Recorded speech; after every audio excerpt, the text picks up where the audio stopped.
Habari za wakati huu mtazamaji wa Nukta TV. Karibu katika Mseto Plus ya leo Aprili 28, 2026. Ni dakika kadhaa tu za kutazama taarifa mseto kutoka pande tofauti za ulimwengu. Niliyekuletea taarifa hizo si mwingine ni mimi Fatuma binti Huseni, na nyuma ya kamera ni Goodluck Gustav.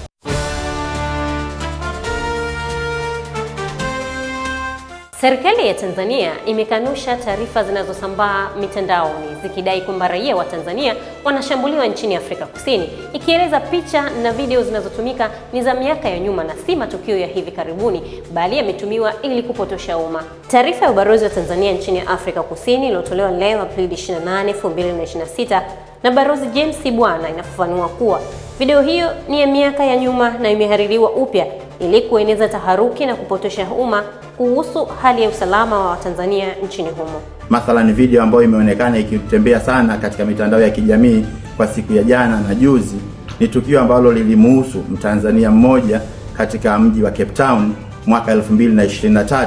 Kwa wiki kadhaa sasa kumekuwa na mjadala mkali mtandaoni kufuatia kusambaa kwa video zinazoonyesha watu wanaodaiwa kuwa raia wa Afrika Kusini wakiwashambulia raia wa kigeni, jambo linalozua hofu na taharuki. Swala hilo limegonga vichwa mbalimbali mtandaoni kutokana na matukio yanajirudia mara kwa mara kwa nchi hiyo kushambulia wageni kutokana na kile wanachodai ni kuongezeka kwa ukosefu wa ajira, uhalifu pamoja na ushindani wa fursa za kiuchumi unaohusishwa na wahamiaji kutoka mataifa mbalimbali ya Afrika. Kutokana na sintofahamu hiyo, ubalozi wa Tanzania nchini Afrika Kusini umefanya mawasiliano ya moja kwa moja na viongozi wa jumuiya za Watanzania waliopo katika majimbo yote 9 ya nchi hiyo.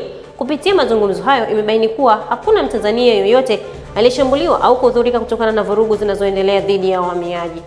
Hatuna Mtanzania yoyote ambaye tumepokea taarifa kwamba ameshambuliwa. Kupitia matukio hayo, serikali ya Afrika Kusini imeahidi kuchukua hatua kali za kisheria kwa yoyote atakayebainika kuwashambulia raia wa kigeni katika nchi hiyo. Tume ya kuchunguza matukio ya uvunjifu wa amani wakati na baada ya uchaguzi mkuu uliofanyika Oktoba 29, 2025 imesema baada ya kuwasilisha ripoti hiyo Aprili 23, imepokea simu zaidi ya 300 za matusi. Mjumbe wa tume hiyo na jaji mkuu mstaafu Ibrahim Juma aliyekuwa akizungumza na wanahabari jijini Dar es Salaam leo Aprili 28, 2026 amesema simu hizo zimetokana na baadhi ya Watanzania kupinga maoni ya tume yaliyowasilishwa hivi karibuni. Hii si mara ya kwanza kwa tume hiyo kuzungumza na wanahabari baada ya kuwasilisha ripoti ya uchunguzi wa matukio vunjifu wa amani iliyofanyika kwa siku 153 ikiainisha hoja mbalimbali zilizoibua mijadala mipana katika jamii. Profesa Juma anafafanua kuwa kupokea simu za matusi kunaashiria kuibuka kwa mwenendo hatari unaotishia misingi ya majadiliano ya kidemokrasia, ambapo baadhi ya watu wanajaribu kuzima maoni ya wengine badala ya kuyajadili kwa hoja. Amefafanua kuwa ni muhimu kuwa na soko la mawazo kutoka kwa watu tofauti na kushindana, na sio kundi moja kutaka mawazo yake kusikika huku likishambulia mawazo ya kundi lingine kama nyuki. Lakini tabia ya kuzima mawazo ya wengine, sisi wengine baada ya taarifa kutoka tumepokea simu za matusi zaidi ya 300. Profesa Juma amesema juhudi hizo zinapaswa kuheshimiwa badala ya kubezwa. Ameongeza kuwa ripoti ya tume hiyo iliandaliwa kwa kufuata misingi ya kitaaluma na mbinu shirikishi, ikiwemo kukusanya maoni ya wananchi kutoka maeneo mbalimbali ili kupata taswira halisi ya matukio yaliyotokea wakati na baada ya uchaguzi mkuu uliopita. Katibu Mkuu wa Umoja wa Mataifa Antonio Guterres ametoa wito wa dharura wa kufunguliwa kikamilifu mlango wa bahari wa Hormuz. Amesisitiza kuwa njia hiyo ni muhimili muhimu wa uchumi wa dunia na ustawi wa milioni ya watu. Akizungumza katika kikao cha Baraza la Usalama la United Nations, Guterres amesema kuwa hali ya sasa ya vizuizi katika mlango huo wa bahari imeanza kuleta mtikisiko mkubwa wa kiuchumi, huku athari zake zikisambaa kwa kasi katika sekta mbalimbali duniani.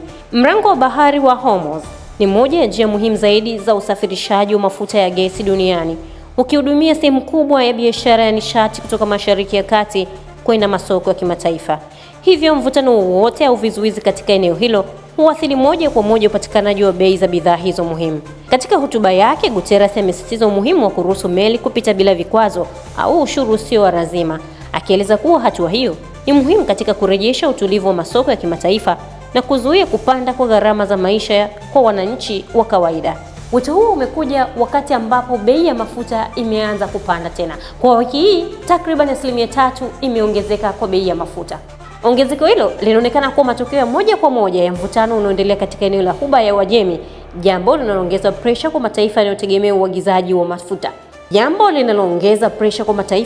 Yanayotegemea uagizaji wa nishati. Huenda mafuta yakaendelea kupanda duniani kulingana na vita ambavyo vinaendelea kati ya Marekani, Israeli na Irani, ambapo mpaka sasa hakuna mwafaka ambao umefikiwa. Na huu ndio mwisho wa Mseto Plus ya leo Aprili 28, 2026. Nilikuletea taarifa hizo, jina langu ni Fatuma Hussein, nyuma ya kamera ni Goodluck Gustav.